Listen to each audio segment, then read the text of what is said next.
कहानी की शुरुआत होती है 1290 BC से, यानी कि आज से लगभग 3300 साल पहले, जहाँ पर मिस्र के शहर थीब को दिखाया जाता है। थीब्स के राजा का नाम फ़िरौन है। फ़िरौन की जो माशूका होती है उसे कोई भी हाथ नहीं लगा सकता था।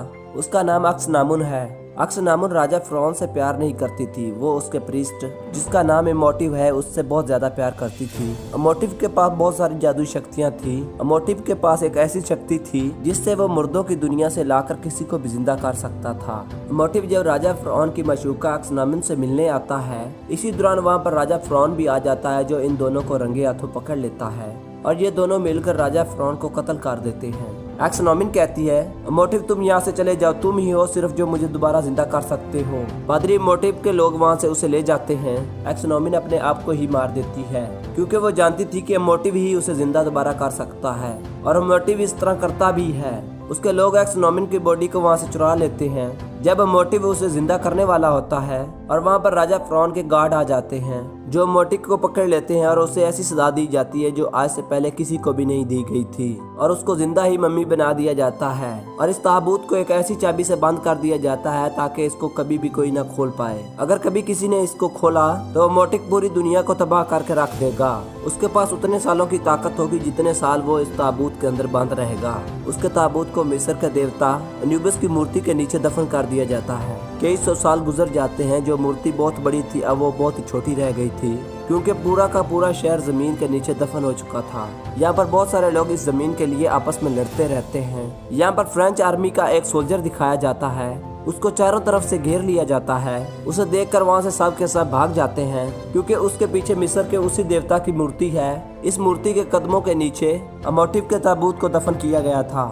उनके जाने के बाद यहाँ पर रेत ऊपर उड़ना शुरू हो जाती है और रिक यहाँ से निकल जाता है और इस शहर का नाम होता है हमुनात्र। 3 साल बाद मिस्र के अंदर एक लड़की को दिखाया जाता है जिसका नाम इवलिन है। ये मिस्र की पुरानी बादशाह और उनके कल्चर को स्टडी करती थी। इवलिन का एक बड़ा भाई भी होता है जो उसके पास आता है और उसको एक बहुत ही अजीब चीज दिखाता है। इवलिन उसका बटन दबा देती है और वो खुल जाती है और ये इमोटिव के ताबूत की चाबी होती है। इसके अंदर एक नक्शा भी होता है जो हमुनात्र शहर का होता है। इवलिन अपने पिता के एक दोस्त के पास जाती है जिनकी लाइब्रेरी होती है और जिनके पास ये काम करती है। इवलिन उसे नक्शा दिखाती है और वो आदमी से कहता है और वो इवलिन से कहता है कि ये एक कहानी है। दरअसल में वो नहीं चाहता कि इवलिन वहाँ पर जाए। दरअसल में आज तक जो भी वहाँ पर गया है वो कभी भी वापस नहीं आया। इवलिन किसी भी कीमत पर वहाँ पर जाना चाहती थी। इवलिन अपने भाई से पूछती है कि ये चीज तुम्हें कहाँ से मिली थी। इवलिन का भाई उसे सच बता देता है कि वो उसने किसी से चुराई थी। वो आदमी अमेरिकन है। अब वो एक जेल में है। इवलिन और इवलिन का भाई वहाँ पर आते हैं और वो आदमी रिक होता है। रिक समझ जाता है कि एल्विन और एल्विन का भाई यहाँ पर क्यों आए हैं और आज उसको फांसी होने वाली थी। वो एवलिन से कहता है अगर तुम हमुनात्र जाना चाहती हो जहाँ से मुझे ये चाबी मिली है और तुम्हें मुझे छुड़ाना होगा। जब उसे फांसी होने वाली होती है तो एवलिन वहाँ के इंचार्ज को उसे छोड़ने के लिए कहती है, पर वो किसी भी कीमत पर उसे छोड़ना नहीं चाहता था। एवलिन उसे बताती है हमुनात्र शहर जहाँ पर पुराने राजों का खजाना दबा हुआ है, उस जगह के बारे में रिक को पता है। अगर तुम रिक को छोड़ दोगे तो जो भी खजाना होगा उसका 25% तुम्हें मिलेगा। वो उसे छोड़ देता है। इसके बाद वो सब के सब वहाँ से खजाने के लिए निकल पड़ते हैं। ये लोग पानी की शिप के जरिए जाते हैं। उस शिप के अंदर कुछ और भी अमेरिकन लोग होते हैं जो उसी खजाने के पीछे जा रहे थे। अब ये सब के सब हमुनात्र शहर में पहुँच जाते हैं। वहाँ पर एल्विन रिक को अन्यूबिस की मूर्ति दिखाती है। वो कहती है इसका आधा हिस्सा जमीन के अंदर धंस चुका है। इसके बाद ये सब के सब जमीन के अंदर पहुँच जाते हैं। यहाँ पर अन्यूबिस की मूर्ति का आधा हिस्सा था। एवलिन उस किताब को ढूंढना शुरू कर देती है। इनको वो किताब नहीं मिलती। इसके बाद ये सब लोग रात को ऊपर निकल आते हैं और ये सब लोग एक जगह पर इकट्ठे हो जाते हैं। इसी दौरान इनके ऊपर हमला हो जाता है। कुछ लोग घोड़ों के ऊपर बैठकर आते हैं जिन्होंने काले कपड़े पहने हुए थे। इन लोगों का जो लीडर होता है वो इनको धमकी देता है और कहता है कि तुम लोगों के पास सिर्फ एक दिन है, तुम सब लोग यहाँ से लौट जाओ, और उसकी कोई भी बात नहीं मानता।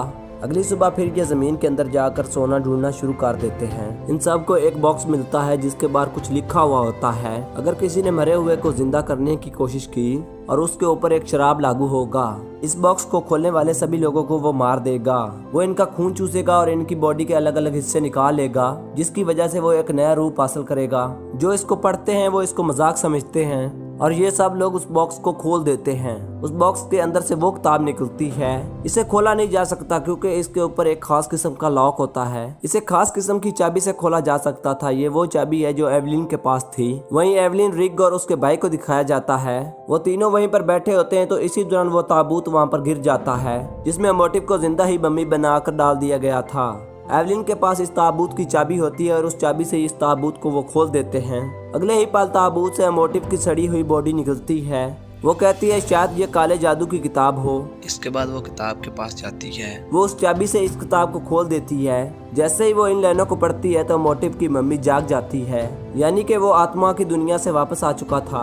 एक आदमी अंदर ही रह जाता है जिसने वो बॉक्स खोला था। इसीलिए मोटिव की मम्मी इसकी आंखें निकालकर अपनी आंखें लगा लेती है और अब वो एवलिन की तरफ बढ़ रहा होता है। तभी यहाँ पर रिक और एवलिन का भाई आ जाते हैं और वो उसे बचाकर वहाँ से बाहर निकल आते हैं। रिक यहाँ से निकलना चाहता है तो एवलिन उसे मना कर देती है। वो कहती है हमने इस मुर्दा को जिंदा किया है और हम ही इसको खत्म करेंगे। इसी दौरान वहाँ पर मम्मी आ जाती है और रिक उसके ऊपर बहुत सारी गोलियां चलाता है लेकिन उसके ऊपर कोई भी असर नहीं होता। तभी यहाँ पर उसे एक बिल्ली दिखाई देती है जिसे देखकर वो यहाँ से भाग जाता है। मोटिव को अपना पूरा शरीर पाने के लिए उन चारों लोगों को मारना होगा जिन्होंने बॉक्स खोला था। हालांकि वो एक को मार चुका है, अभी भी 3 बचे हुए हैं। रिक उस तीसरे आदमी तक पहुँच जाता है लेकिन इसे देर हो चुकी थी। मोटिव उस आदमी को मार देता है और उससे किताब भी ले लेता है। रिक ऊपर से देखता है कि वो पहले से भी बेहतर हो चुका था। मोटिव यहाँ से चला जाता है, सीधा उस जगह पर जाता है जहाँ पर उसका तीसरा शिकार होता है और मोटिव उसे मार देता है। दूसरे कमरे में एवलिन होती है। मोटिव रेत बांधकर दूसरे कमरे में चला जाता है। वो एवलिन के पास पहुंचता है इससे पहले कि वो इसे साथ ले जाता। यहाँ पर रिक और रिक के साथी आ जाते हैं। रिक जानता था कि ये बिल्लियों से डरता है इसलिए वो अपने साथ बिल्ली भी लेकर आता है। मोटिव बिल्ली को देखकर वहाँ से भाग जाता है। अब ये समझ जाते हैं जिस तरह शैतानी किताब से ये जिंदा हुआ था उसी तरह ये सुनहरी किताब से मर सकता है, पर इन्हें नहीं पता होता कि वो किताब कहाँ पर है। एवलिन एक पत्थर के ऊपर कुछ लिखा हुआ पढ़ती है जिससे उसे पता चल जाता है जिस तरह वो काली किताब न्यूविस की मूर्ति के नीचे थी उसी तरह दूसरी किताब मिस्र के दूसरे राजा हॉरस की मूर्ति के नीचे है। इससे पहले कि ये उस किताब तक पहुंचते इसी दौरान वहाँ पर मोटिव आ जाता है और वो अपने आदमियों से इन सब को घेर लेता है। अब मोटिव एवलिन से कहता है अगर तुम मेरा हाथ पकड़ लो तो मैं तुम्हारे साथियों को छोड़ दूंगा। एवलिन को मजबूरी में ऐसा करना पड़ता है। मोटिव एवलिन को लेकर वहाँ से चला जाता है। आखिरकार ये हॉरस की मूर्ति तक पहुंच जाते हैं। इसी जगह पर ही मिस्र का छुपा हुआ सारा खजाना पड़ा होता है। दूसरी तरफ मोटिव को दिखाया जाता है जो अपनी माशूका को जिंदा करने के लिए तैयारी कर रहा था। दूसरी तरफ मोटिव ने एक्स नॉर्मन को जिंदा कर दिया है उसे उसके वापस शरीर में लाने के लिए और उसे एवलिन की बलि देनी होगी इससे पहले कि वो उसको मारता। इसी दौरान वहाँ पर एवलिन का भाई आ जाता है और उस किताब को खोलने के लिए भी उसी चाबी की जरूरत थी जो अब मोटिव के पास थी, जिससे मोटिव को बहुत ही गुस्सा आता है। वो एवलिन के भाई के पास जाता है और उसे गर्दन से पकड़कर ऊपर कर देता है। तभी रिक उसके ऊपर हमला कर देता है जिसकी वजह से वो छूट जाता है और उसने मोटिव से उसकी चाबी चुरा ली थी और वो अपनी बहन के पास जाता है और उस किताब को खोल देते हैं। वही रिक को मोटिव मारने वाला होता है। इससे पहले कि वो उसको मारता एवलिन इसी दौरान किताब की कुछ लाइनें पढ़ती है। काल उसे मार ले जा उस पार। तभी वहाँ पर एक सफेद रथ आता है और उससे टकराकर उसकी सारी शक्तियाँ ले जाता है, यानी कि मोटिव का शरीर भी अब आम इंसानों की तरह हो गया है। जब वो रिक की तरफ जाता है तो रिक अपनी तलवार से उसे मार देता है। मोटिव कहता है कि अब मैं आजाद हो चुका हूँ। इसी दौरान वहाँ पर तमाम मौजूद दरवाजे बंद होना शुरू हो जाते हैं। ये तीनों जैसे ही बाहर निकलते हैं तो वो पूरी की पूरी जगह जमीन के अंदर धंस जाती है। ये तीनों के तीनों वहाँ पर खड़े ऊँटों के ऊपर बैठकर वहाँ से निकल जाते हैं। इसी सीन के साथ ये मूवी यहाँ पर ही एंड हो जाती है। अगर दोस्तों मेरी वीडियो अच्छी लगी हो तो इसको लाइक करना और मेरे चैनल को सब्सक्राइब करना। शुक्रिया।